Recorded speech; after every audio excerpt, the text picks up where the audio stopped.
goodness. It's crazy. Craziness. I am resident. Oh, there we go. 1, 2, 3. I am resident of Collinwood for YouTube.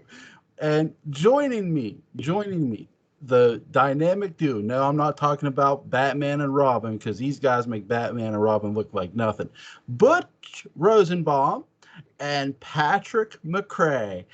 Gentlemen, how are you? I am freeloader of Collinwood. So, resident of Collinwood, it's nice to meet you. I keep waiting to be shown the door. Butch, how are you? I drove through Collinwood one time, got lost, and came out in 1547. So I don't know who I am. Well, if you drive through Centralia, Pennsylvania, you may very well end up there. Yeah,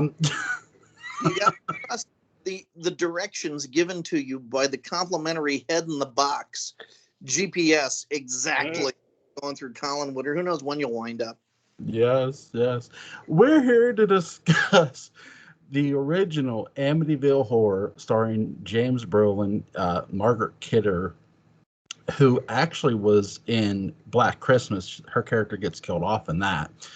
But, so I got to ask you guys, what were your thoughts on the actual murder itself? It was very sad. Yes. I mean, it's a murder. It's very sad. It was even sadder that it was capitalized upon by the sleazy windbag who moves in afterwards and has a failing business and exploits the death of these people for his own profit, as far as I know. And then there's the George Lutz situation. But seriously, it's very sad. I mean, what was it, a double, triple homicide, suicide, something like that? Yeah. What was the guy's name? He had DeFeo, I think was his name, had killed his mom, his dad, his sister.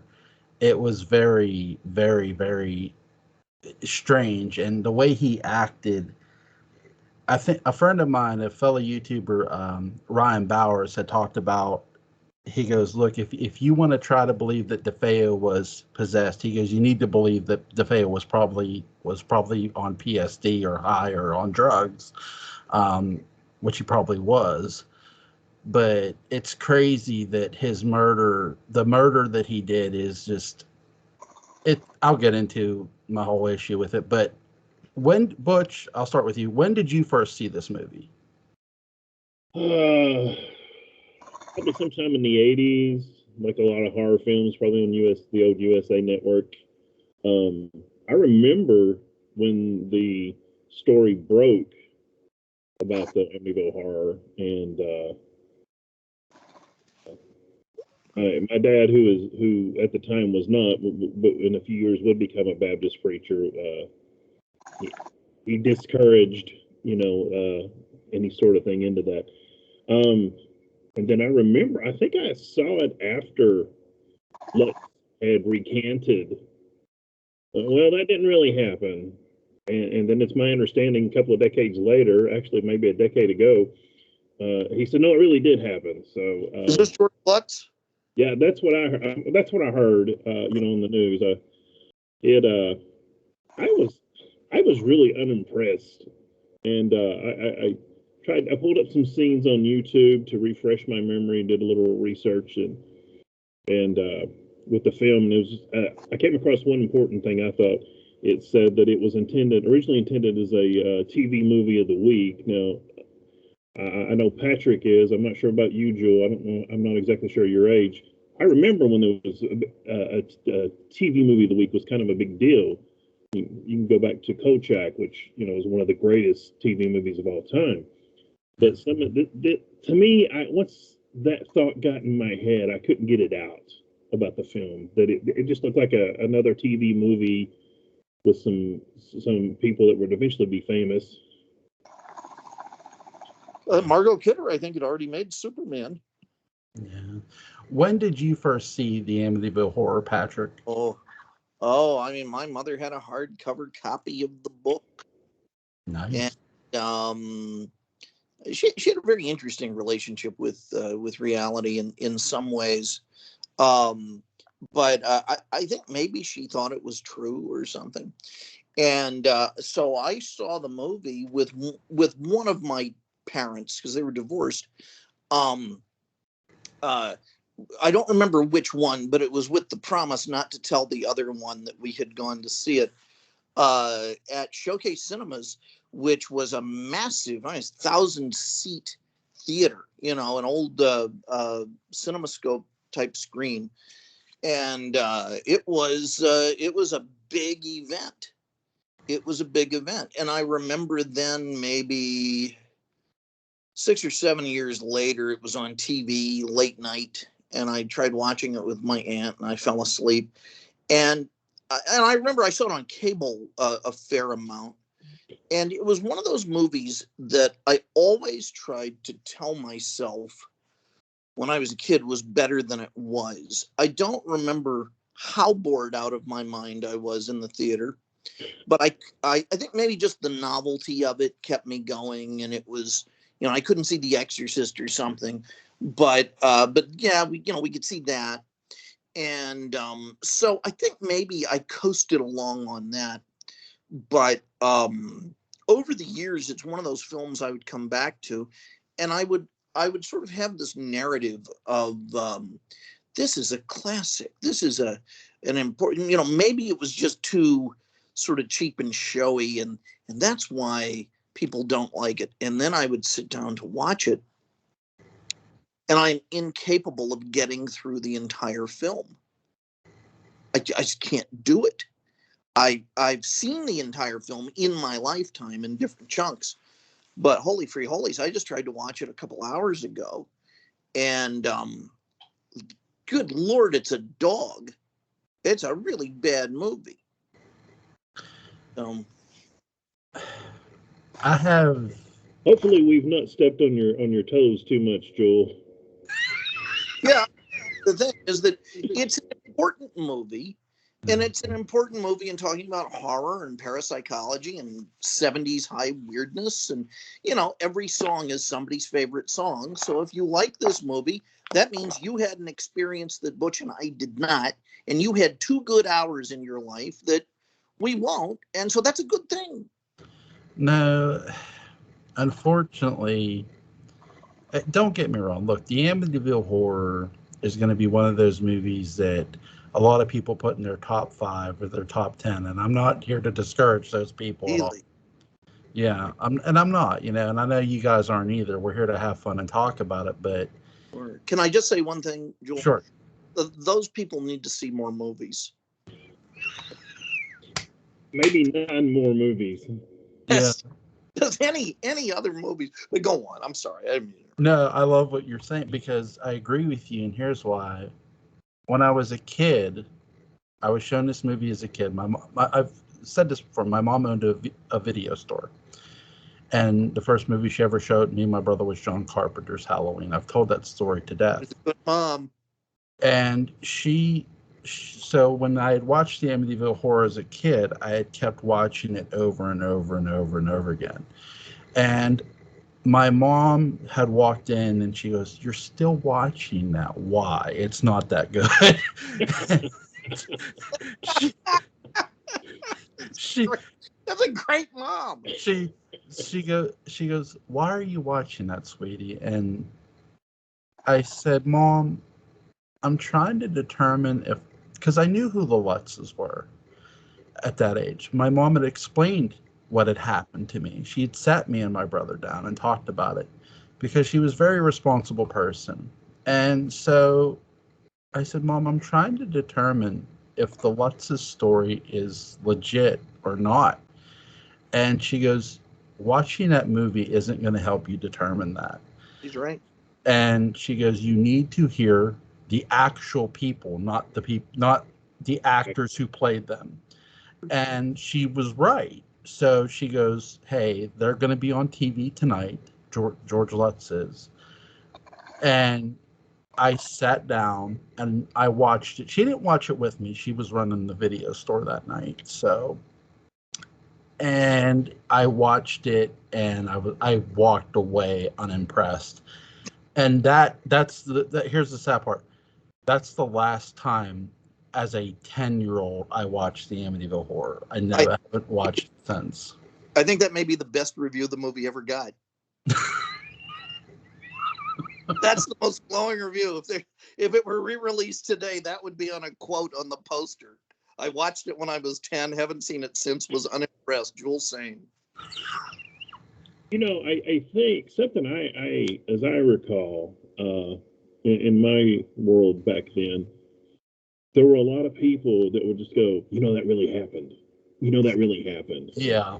And so that gave it a go ahead. I just said that was the spice of the movie, is this Yeah, thought, oh, it really happened. There were, and that gave it, I guess, at least back in the 70s and maybe early 80s, a weight, a reckoning, if you will, to, you know, oh, this is real. And I think that allowed a lot of people to overlook the flaws and deficiencies of this movie. Plus, in my mind, it was still riding the 70s Satanism thing, including, you know, starting pretty much with the Exorcist and going on through. Rosemary's Baby. Yeah, Rosemary's Baby, and the Satanism. What was it? The recalled memories that was allegedly going on around that time, and it was just kind of riding on the coat heels and Panic is that period. Panic. Thank you. I'm going to use a big word here. The zeitgeist of the time. Yeah. It kind of reminds me when we got our first independent station around here. I remember anybody from Knoxville area that's watching it. It's now Fox 43, but it wasn't Fox then because there wasn't a Fox. I remember a friend of mine found it and he called me. He said, "Hey, you know that movie you wanted to see, Christine? If you switch over to 43." My TV had 2 dials. You had to put it on like 12 and then turn the bottom one for UHF and VHF. And he said, "It's just like Christine. It's called The Car." Yeah. And, I love the movie. to me, not that The Exorcist was, I'm sorry, not that Amityville Horror was trying to remake or do a similar storyline of The Exorcist, but it kind of was, and you know, in my thought, you had the, you know, demonic possession. Yeah. Patrick, what were your thoughts on?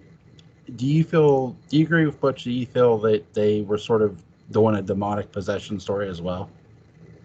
Well, I think they were trying to throw in any kind of devil haunted house stuff in the kitchen sink because the whole thing was made up. And so all it was, you know, George Lutz and the defense attorney for the prior owner, Yep.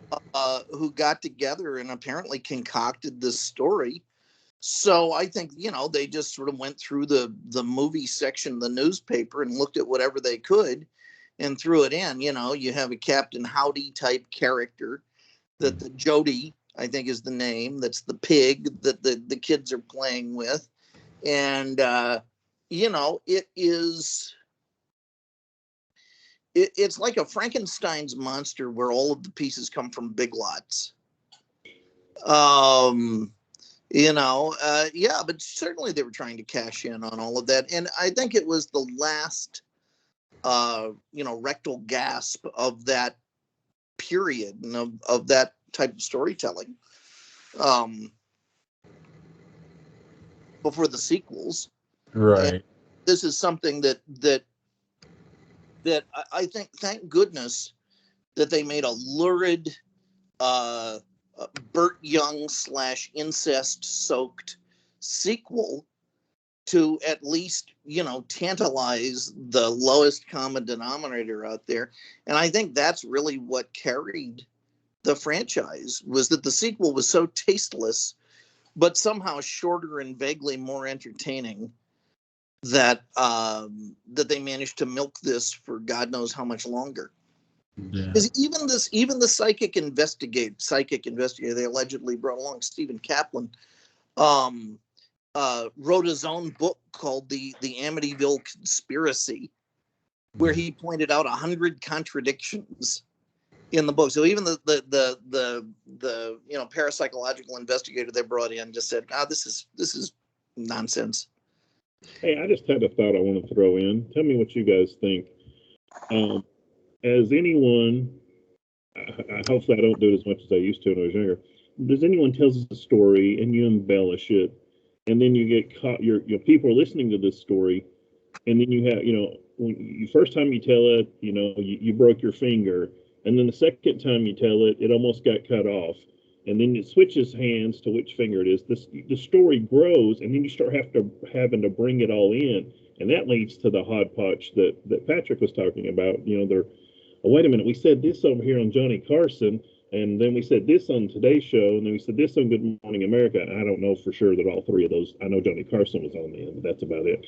But that's part of the reason the story was so non-linear. It was, oh yeah, we got to cover that. Well, when you're making up, anything's possible.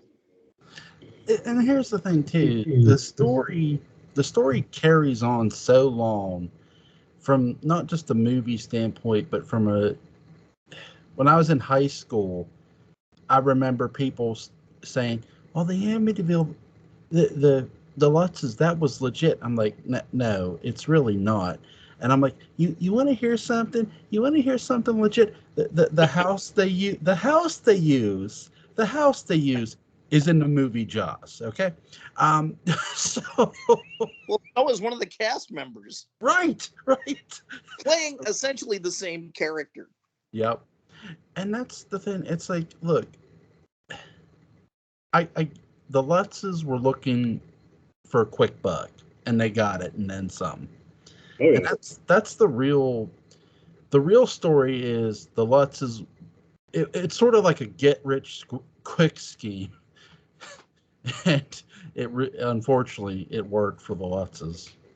And them preying on the previous family and whatever the young man's problem was that led to those murders. It seemed like he killed 3 and tried to kill a 4th and didn't succeed, but I don't remember. It's been so long. And like Patrick was talking about the sequel, and I mean you bring. I've seen a lot of movies that a lot of people probably would never want to watch, and some of them I wished I hadn't. But considering that quote really happened, end quote, that always just kind of bothered me to be making money off of this, and whatever profit the second one made, in my mind, some of it should have gone towards the surviving members of that family, if there were any. Because yes, yeah, like Patrick said, the more I look it up, the more George Lutz just comes across as just a horrible person. Yeah, there's a lot of weird stuff there. The fact that George Lutz was apparently a pretty not nice stepfather. I know that the one of the kids has made his own movie about what a rotten guy George Lutz was and so on. And there's a moment in the movie that really stuck with me because I recently was reading about George Lutz and how he insisted that the kids call him Mr. Lutz all the time. And yet there's a line early on in the movie where James Brolin's character is saying, "Well, they're calling me George now. I guess that's better than Mr. Lutz." Yeah. And it just, it really, really, really stuck with me. And the fact that Brolin was accused in the tabloids throughout the 80s of being fairly abusive towards Josh. Whether or not that's true, I don't know, but he was accused of that in the 80s. Really put a bad taste in my mouth. And I think there's a lot to talk about with, why this movie sits so unpleasantly and is such a skeezy movie to watch. And, almost all the characters are pretty unlikable. The most likable character in the movie is Margot Kidder. And, she comes off as increasingly a moron as the movie goes on for putting up with this and for not recognizing that there's something really, really wrong going on in the house. And with her husband. Yeah. And it's this movie really, they're capitalizing. I do agree with what Butch said and what you said too, Patrick. They're capitalizing on the success of The Exorcist, of all the supernatural movies. here, and they're taking a real life incident, a murder no less, and here's the Lutzes. Oh, this house is haunted, and it's easy to believe because of the events that happen. That's what it is. It's easy to believe somebody, you know, we know better now, but it's easy to believe somebody like George Lutz and his wife because of DeFeo. And even, I think DeFeo had said, look, I didn't hear no voice. That's not true. Which is crazy. He had said that from prison long before he passed away. And it's crazy that they take these murders, and George Lutz and his wife, they tell a story. Oh yeah, we heard a voice, we heard this, and literally it becomes this box office success, and they make a boatload of money. And it's like, how do you sleep with yourself doing it? Like, I don't understand. On a pile of money, I presume, is the answer. Yep. I did see the sequel, or the prequel, if you will. The sequel to the prequel? Yeah. And I was just like, yeah, that's disturbing. Yes. That he had the demon-like face, and no. It was more entertaining in a drive-in sense than this movie. At 55 minutes, I checked the time on the movie and realized I still had an hour or more to go, and I was stunned. I thought, what more could they do or not do? Yeah. Let me give you, if anyone ever goes to the movies with Patrick, the best way you can tell his interest in a film is how many times he checks his watch. If he checks it like 3 or 4 times in an hour, that's the canary in the coal mine. It is. It's like every movie starts out at 100 or 10, and every time he checks his watch, depending on which one you're going with, it's either -10 or -1, and you just okay. Oh, wow, we're already at 70. Nah, he's not going to like this film.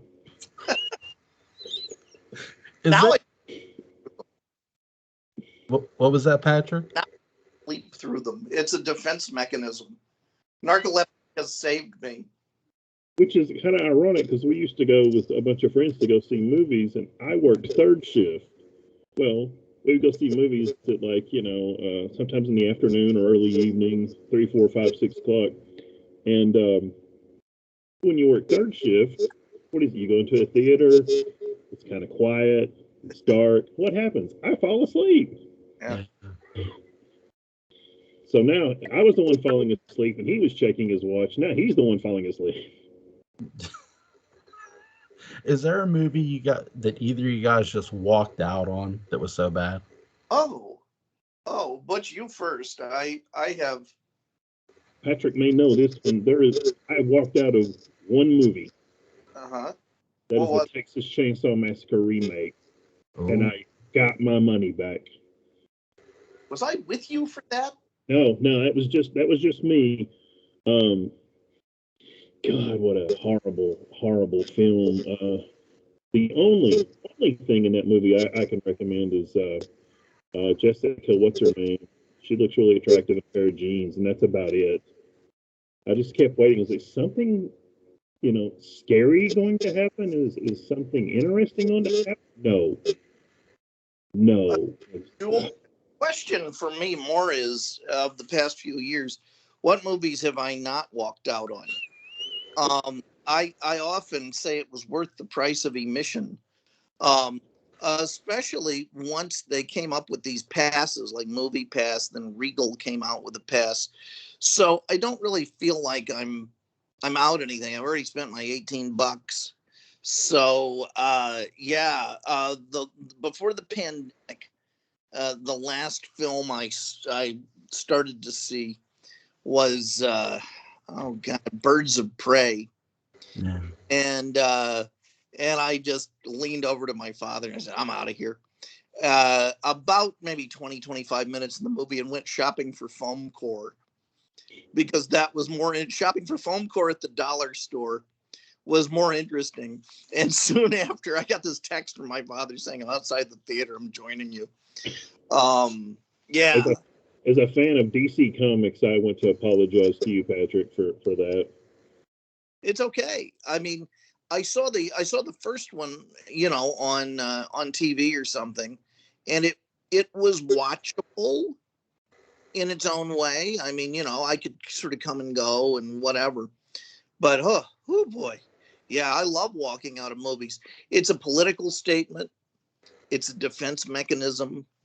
I wish there is some way I could transmit that anti-ticket to Hollywood so they would know, how many walkouts did we have? Because I think that's as valuable a metric as, how many people through some bizarre sense of duty decided to stay. Yeah. I'll say this. I've never walked out on a movie, and I actually did see the Texas Chainsaw Massacre remake. I do have a funny story of that.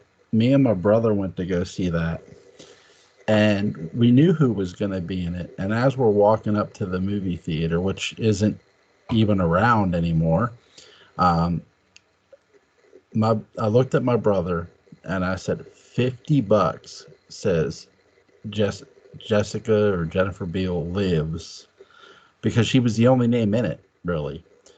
And I won some money that day. Obviously, young man, you have not been watching your Full Metal Jacket, because Arlie Ermey was also in it. Yes, he was, but I figured he was going to die. But he was in it as an antagonist. Yeah. But I love the twist they did with him in that movie. But from a protagonist standpoint, they put no one else around her notable, and it's so obvious that she's going to be the one. Yep. This isn't. Here's the biggest difference, and I've often compared this with Jamie Lee Curtis in 1978, John Carpenter's Halloween.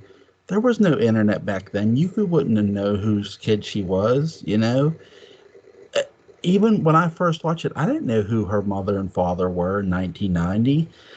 I didn't know that till later. Okay? With Bill, you knew she was on Seventh Heaven. I watched the goddamn show. You knew she was a television star. It's just like, come on, you got to put other people around her. With Scream, there were other people other than Neve Campbell in that movie. You weren't expecting Neve Campbell to live, especially with the death of Drew Barrymore's character. Yeah, right? the Drew Barrymore scene, that really in Scream, that was a great one. Even though I guess it was just the most famous person dies at the beginning, but just you weren't, anyway, I was not expecting that, because usually it is the one name that lives through it. Yeah. Is there a scene that you guys have in that movie, in the Amityville Horror, that you like or that you don't like, or is there a favorite scene of your guys's? Oh. I'm going to be honest, no. No, I can think of certain scenes that were more horrible than others. The repeated insistence of trying to titillate the audience by putting the Lutzes in increasingly skeezy-looking underwear, climaxing, so to speak, with George Lutz in this horrible, long T-shirt, and then see-through BVDs that he's wandering around in that really steal the show, but maybe not for the right reasons. Talking about a movie I was glad wasn't in 3D, but that was a horrific moment, because the camera just lingers. It won't stop. It's like, well, we saw some of Margot Kidder's nipples, so I guess in the name of equal time, now we have to see his meat in 2 bits. But that was, when I was watching, I thought, when is this going to cut away? When is the camera operator going to stop going, ooh, and then hand the camera up or tilt the camera up or something like that? And he wouldn't. And it was just embarrassing. It was, I don't know if James Brolin knew that was going to be shot that day. I think he thought he was going to be like Louis Edmonds the day that he was, getting changed and was told to go back to the set of Dark Shadows, and they just shot him from the waist up. It was just nightmarish. It just would not stop. It was relentless. So that, not since Nathan Forbes's Pants at the beginning of 1795, has there been a package I've least wanted to see delivered. It was just horrific. There is one scene I do like, and it is a good tense scene, but again, I love the bar sequence when Brolin's character's sitting in there and they're telling him, "You look like the guy." I love that scene. It's a good. Haven't made it that far in years. Well, I'm going off a childhood memory, so yeah. That's we're here for you, Jewel. You can talk. It's a safe place. We're here where you can unload these childhood memories, and we still love you. We're still here for you. Well, here's the thing. I was sitting on my parents' bed because here's the thing. We did not have a television in me and my brother shared a room when we were kids. So we did not have a television. Me and my brother did not have a television. Our parents had a television and a VCR. So we had one television, one VCR. So if we wanted to watch a movie, we had to watch it in our parents' room. And obviously my parents would be at work. So we would throw in a VHS. So I'm throwing. Going.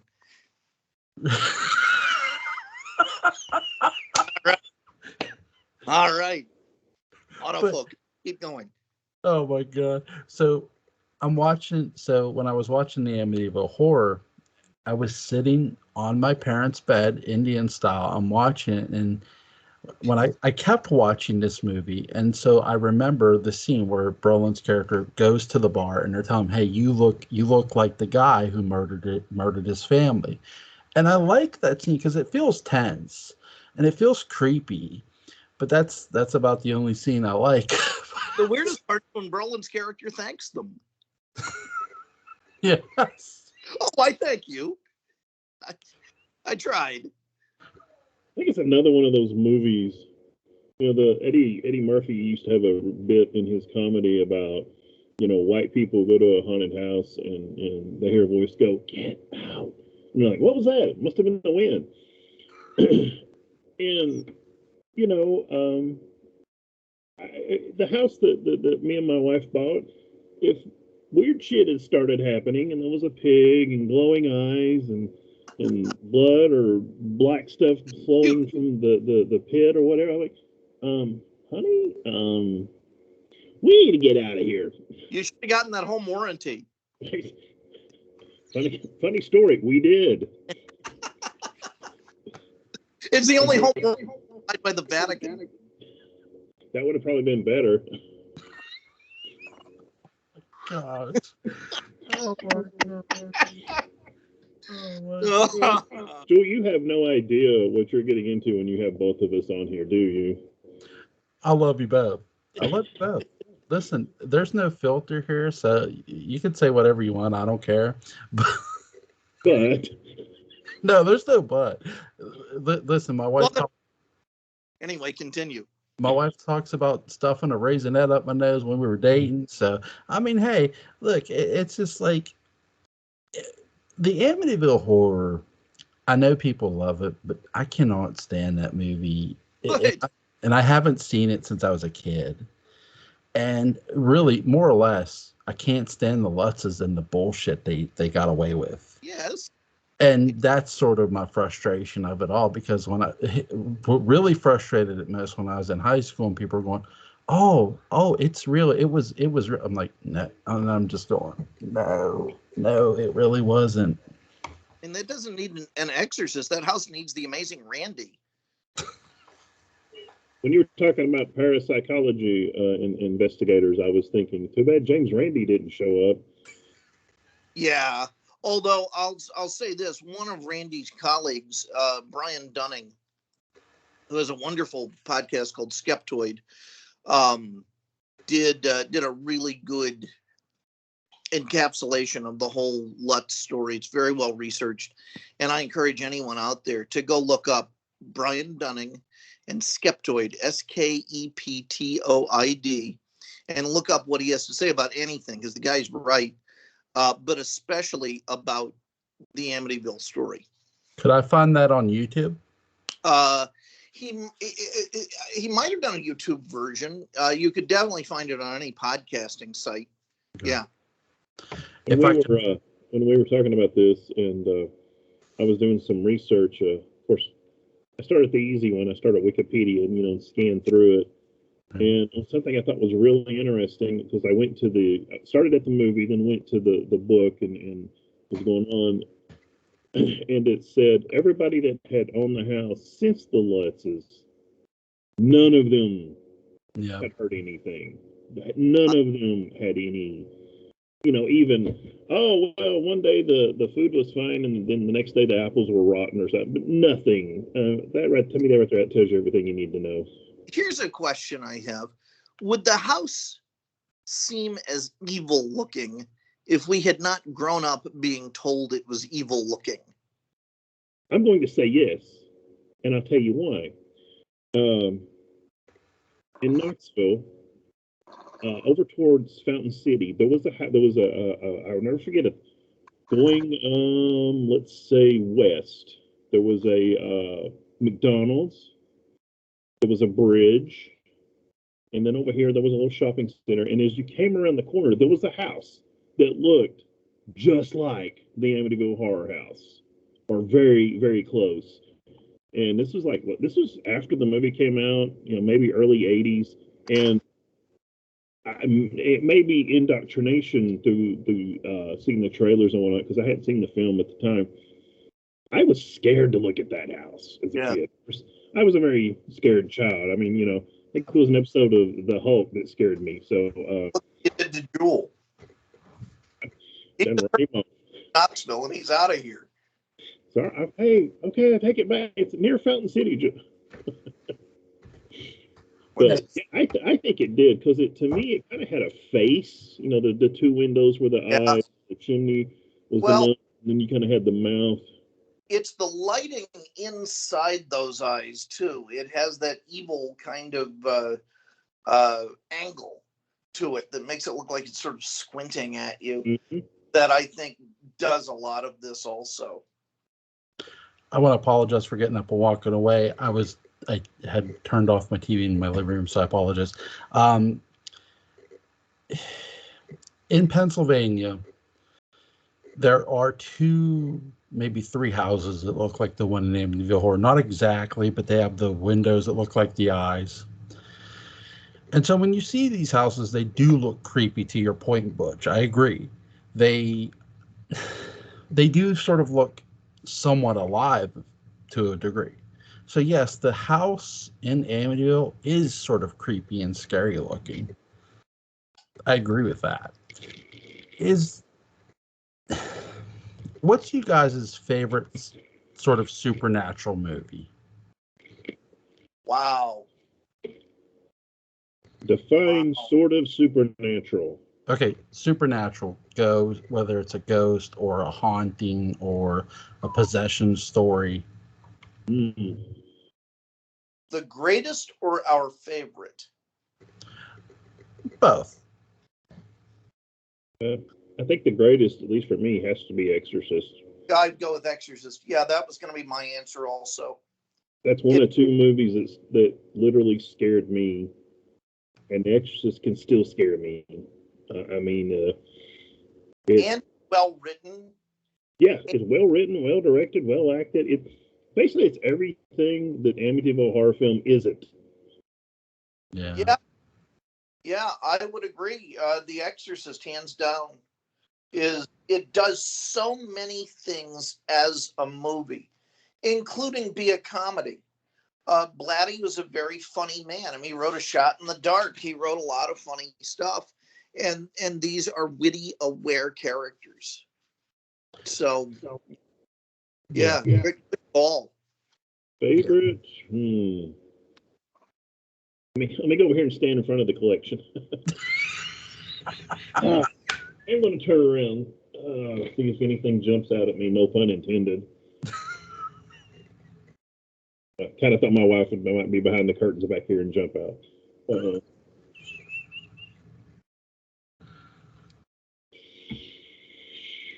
Yeah. As soon as I say something, something else will jump out. Favorite? Gosh. There's so many to choose from. I mean, it is, I think you would almost have to narrow it down by decade or by type of apparition or, whatever. Hey, another good one that just popped in my mind, Ghost Story. At least I think, I haven't seen it in a long time, so it may not be as good as I recall. It's got Alice Krieg. It holds up. I watched it the other night, and it holds up. Okay, mine favorite is the best one, and I love The Exorcist.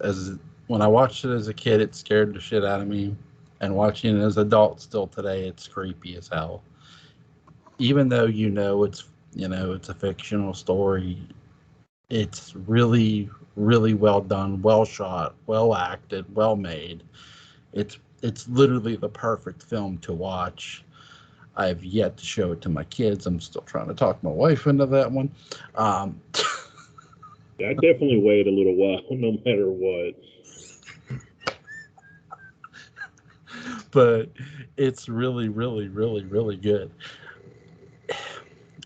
Okay, I have to ask you this: the true crime, DeFeo, the murder. Do you guys think he went crazy? I would assume anyone who would do something like that had a streak of madness. Sure. Yeah, like you said, maybe it was drugs, PTSD, schizoid embolism. I mean, something. Yeah, there's. In my mind, if you want to throw in possessed, that's perfectly acceptable too.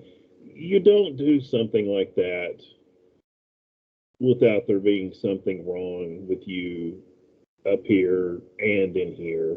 So, it's not like I don't know, a bear broke in and he ate his dog and he just snapped. I mean, as far as I know, we don't have any sort of rational. So yeah, something. Yeah. Is there a movie you guys would like to see be remade? I have a real specific philosophy about this. And my battery may run out, by the way. So I'm just warning you if this just turns into a duo, excuse me. But bad ones. I don't want to see a good movie remade. I want to see a bad movie remade and made good. No. So, yeah, I would say a bad movie. Maybe Amityville Horror. Oh, wait, they remade that and it was still bad.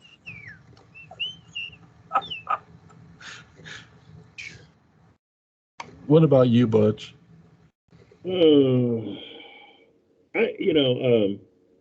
Like at most people, we all know there's some good remakes. Yeah. John Carpenter's the thing. Everybody jumps to that one, and it is. It's a good remake. So I mean, I'm not against remakes unless they're directed by Marcus Nispel, who did Texas Chainsaw Massacre remake, who did Friday the 13th remake, who did Nightmare on Elm Street remake, and I have vowed to never, ever, ever watch another one of his films. Sorry, sorry. So about The Thing, is that a remake or is that just another version of the Campbell novella? Both. Yeah, I mean, it has to be, but I lean a little bit more towards it's just another version of the Campbell novella. It is, but knowing how much Carpenter loves Hawks, that had to play into it. I think it has to. I truly think John Carpenter's The Thing. I know it's called a remake, but I honestly think that Carpenter's remake is a sequel to Hawks's, and really, he takes Hawks's film and uses it as the Norwegian crew in his movie, which I love.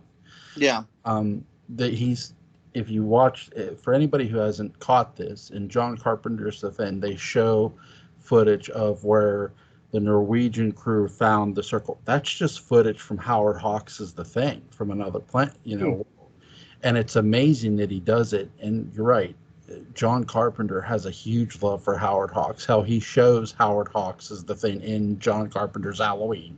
Guys, I'm sorry, this battery is about to go, so I have to depart this plane a little early. But going. Patrick, it is always a pleasure, brother. Take care, my brother. See you soon. Peace. Keep going. I love The Thing. I think, let's see, movie that should be remade.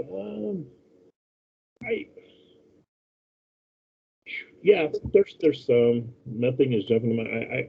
I like a lot of the more obscure movies. I love a lot of early John Carpenter. There were some movies, his and George Romero's The Crazies jumped to mind. I was like, I would love to see these movies remade now with updated effects, and they got done. And not that the remake of The Crazies is bad, but the remakes of Assault on Precinct 13 and the remake of The Fog, both of those are very just disappointing. Yeah. I am somewhere close to obsessed with the original Assault on Precinct 13. I love the soundtrack. I love the actors. And when they did the remake, I'm like, okay, you got Ernest Borgnine and you got Lawrence Fishburne. Lawrence Fishburne, who's criminally underappreciated in my opinion. And it's just like, and I think Ethan Hawke is in it, and it's just, I don't know. The thing about some of those films, they're such a product of their time, and the viewpoints of the Carpenter or whomever. There's a certain little lightning in the bottle that gets captured, and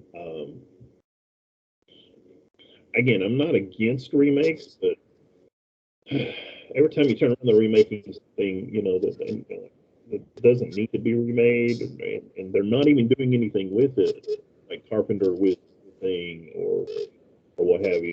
So I'm not against them, but I think my biggest issue with the Assault on Precinct 13 remake, you and I have talked about actors looking like actors. Ethan Hawke, you know what I mean? Yeah. I sort of wish they would have had Lawrence Fishburne play the cop. He's good as the, villain somewhat, but maybe have another actor play the villain and Fishburne play the cop. I think that could have worked. It's too many actors in the remake. There's too many, notable faces. And that's an issue with the remake as well. There's just, it feels too much like a movie, so to speak. Yeah. Sometimes, I think I said it on your Night of the Living Dead video. The thing that works for Night of the Living Dead and Dawn of the Dead, the original, and Day of the Dead, unless you're an obscure horror movie fan, you've never seen these people before, and it adds to it. Now, say Robert Downey Jr.'s Iron Man. Yep. Because there's other well-known actors in there, it's okay. I mean, and that's one thing. It's not like just having a well-known actor can do that, but I think you have to consider what story you're telling and come into it. It's like, like you said, the thing is, in the original Assault, Napoleon Wilson, the criminal, played by Darwin Johnson, is the most interesting character in the whole film. Yep. And they try to make Lawrence Fishburne, I think they call him Napoleon Wilson, but I could be wrong. They try to make him interesting, and he's not. And that's a shame, especially with somebody like Lawrence Fishburne, who personally I would have preferred to play Nick Fury in the Marvel films, but that's neither here nor there. Yep. I know Doug Jones did the movements for the Silver Surfer, but they got Lawrence Fishburne to do the voice of the Silver Surfer, which I love. I love the fact that Lawrence Fishburne did voice the Silver Surfer. He sounded really good. For me, the movie I'd love to see remake because it's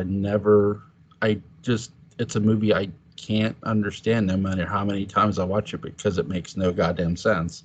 To me, at least, is Vampire, the 1930s movie where here's this drifter, and I think that's sort of my issue with it.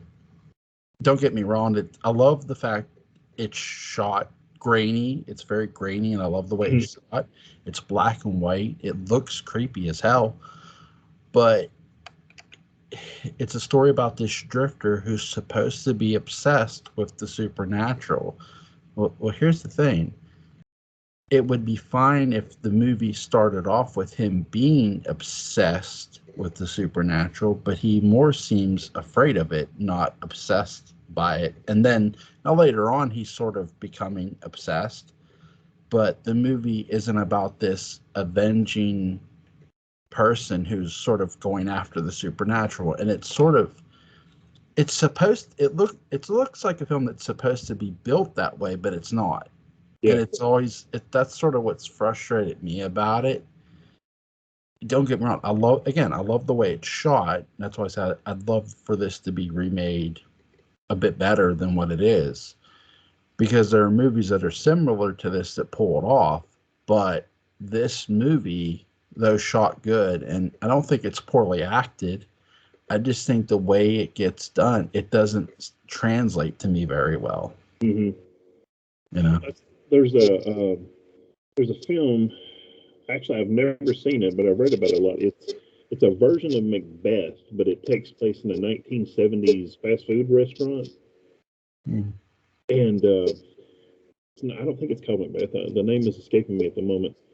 But in my mind, if you're going to remake something, especially Macbeth, or something that is well known, put a spin on it. Right. You're going to tell me a familiar tale. Maybe you're going to change a few things. That's fine. But you're going to tell me a familiar tale. So put a different spin on it. I never, ever understood the point of remaking Psycho shot for shot, except for one shot, from black and white to color. I mean, I'm not trying to hate on Gus Van Sant or Vince Vaughn or anybody associated with it, but my understanding it was someone, maybe Matt Damon, said he'd never seen the original Psycho because it was in black and white, which makes me want to just slap anybody when they say that. Right. Don't just tell me the same story. Do something with it. I think that's part of the problem with remakes. Yep. Is like I love, and Patrick will say, I love Escape from New York. Yep. They've talked about doing a remake for years. Don't. But since somebody probably will eventually, I don't want to see whomever just trying to play Kurt Russell play Snake Plissken. Get your actor, whoever he is, somebody interesting, and say, okay, make it yours. Yep. Don't just act like, if you're gonna do another film I love, the Big Sleep with Humphrey Bogart. Yep. Don't just act like Bogey acting like Philip Marlowe. You play your version of Snake Plissken, or your version of Philip Marlowe, or your version of Lord and Lady Macbeth. Don't just stick to it. Yeah, I think that's the thing. Like, if you're going to remake, I've sort of talked about this. We've sort of talked about this a bit. Me and Patrick have, and you have too, when we did our Halloween with Rob Zombies. He's not remaking John Carpenter's Halloween. He does try to make it his own, in a sense, which I applaud. It's like, at least he took the risk. He wasn't trying to be flashy or anything. And that's the thing. And I will say this, and here's where I think people get it conflicted too, and I sort of understand. I'd swear to God, the way he shoots this, you'd swear Dean Cundey was filming that movie. Yeah. Because he shoots it perfectly. The way he shoots this is sort of the way Cundey shot 78, in the way over the shoulder shots. Like he shoots the town. He makes it look and feel like Haddonfield. He does a great job. But to me, if you're going to remake Psycho, why not have the hotel owner be a rich man and have this massive hotel, and he's killing his guests, and people don't know that he's doing it. You know, he's that deranged. You could do 1,000 things with Actually, Psycho. if I redid Psycho, Norman Bates would not be the killer. I like that. Mother might actually still be alive. I love that. It's like I've had this little mental exercise for years. I'm sure you're familiar with the film Soylent Green with Charlton Heston. Yes. And you know the line. I don't want to say it because. And I kept thinking, you know, how could you remake that film? Because you're a little bit younger than me, so you probably didn't hear it as much as we did. But I swear it was like in every issue of Starlog magazine that I read as a teenager. You know, Soylent Green. And I thought, okay, here's what you do. First of all, you go back to it's based on a book called Make Room, Make Room. You use that as your title. Yeah. And have you seen Soylent Green? Yes. Okay. All right. That happens. And then this is the people at Soylent doing PR spin. Now you know, like you see the guy on Twitter. Now you've heard these horrible rumors that are not true. You know, we can't do that. We wouldn't do that. So you've already set up. You know, you've got that first story, and that's already done. I mean, because you cannot. That's one of those big things. It's like Planet of the Apes. When you have that great reveal, and I always try to get like someone I want to introduce to them. I try to get them to watch those type of films early so it doesn't get ruined. Yeah. You know, so you access it. Excuse me. Yep. You have that point, and you already established it, and you move on. And you tell the story that you want to tell. Yeah. You know, but especially something like that. You know, like if you were trying to do Empire Strikes Back. Yeah. For some reason you were remaking Empire Strikes Back, and I don't know why you would, but if you were, that'd be like the first line in the film. Well, you know, I'm his dad, you know, and I just get that out of the way because everybody already knows it. We don't need this again. You're right. They probably will one day, unfortunately, remake Escape from New York. Oh, they will. My thing of it is, because to me, if you're going to do Snake Plissken, then do Snake Plissken all the way. Oh, yes. Hey, the president is in there. Okay, well, hey, Snake Plissken, there's somebody in the New York the prison that he knows that betrayed him. Have it be this time where he wants to kill the person who betrayed him, literally. He has his own agenda for going in there, you know, not just, you know, someone else's. There could be that too, you know, there could be. Or Snake gets killed. Yes. Snake gets into New York, or LA. I mean, it's basically the same film. And maybe that big fight with the guy with the bats with the nails, Snake's killed. Yeah. And Brain and Maggie, or you know, whatever character you have, are like, shit, what do we do now? Yeah. And you know, however you want to go on and tell that story, and maybe you don't have Donald Pleasance and really one of the priciest roles he ever made. Not that I really consider Donald Pleasance a you know, two-fisted man of action, but yeah, hey, number Duke of New York, hey, number one, with the wig on. But now that I think about it, at the end when he grabs that big old, looks like a big M60, and he's just blowing the hell out of Isaac Hayes. He's like, you know, and camera pans over, and they're all standing there after Snake's dead. And you get to the president, and he's like, screw it. If I'm getting out of here, I'm getting me out. And he takes on. I know there was a big thing recently on the Netflix Masters of the Universe series where in the first episode, they kill off He-Man. Wow.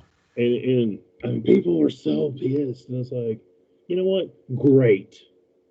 I don't want to see the same thing over and over. I don't know about you, but so many times I'll see a trailer for a movie and I'm just like, okay, this is going to happen, that's going to happen, this is going to happen, that's going to happen, this is going to happen.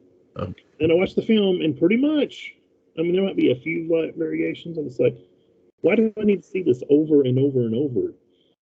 You've talked about this too when we were doing when we did the Halloween podcast, me, you, and Patrick, where you said, "What if Michael Myers wasn't the killer, but everyone thought he was?" That was, again, that's something different, and I love that. Like Hollywood, it feels only wants a proven product. They don't want to take the risk anymore. It feels like Save money. They want, right. I agree. They want the safe money. And it's like, if you keep doing that, though, you're only going to tell the same story over and over and over again. Where's the risk? I have not seen the new Scream yet because, again, the theaters around here there's no local theater where I live anymore. Yeah. And I can't wait to see it because I want to see, is this different? Is it, maybe it is. I remember when Scream 4 came out, I'd seen 1, 2, and 3. I've still never seen 4 just because I kind of lost interest in it. Right. And I thought, something Patrick has kind of ingrained in me over the 2 decades plus of our friendship is, okay, if you don't like something, make it something that you'd be interesting. And I thought, what I would love to have seen with Scream 4, you do a typical Scream and people die and everything, and then at the end, you pull the mask off and it's Sydney. Oh, wow. She's finally lost it after all these people around her being killed, and not one of these, oh, she doesn't know she did. Oh, she knows. She is batshit guano insane. And that even if it makes a bunch of money, and you go to the next one, here's your Michael Myers. It's Sidney Prescott. Yeah. Yeah. One of the things, me and Patrick both like a lot of the films of the 50s, 60s, and 70s. And like you were just saying, they took chances. Yeah. Did they fall on their face sometimes? Sure they did. But, it was interesting. I know a lot of people don't like Terminator 3. Right. And if it ended the way the rest of them did, I would agree. But the fact at the end of Terminator 3, when the nuclear missiles go off and you have the start of the Terminator War, for me, that's like, okay, we're finally not telling the same story over and over and over and over. Yeah. Which, unfortunately, with the next 2 sequels, they kind of still did anyway. But it moved the story forward finally.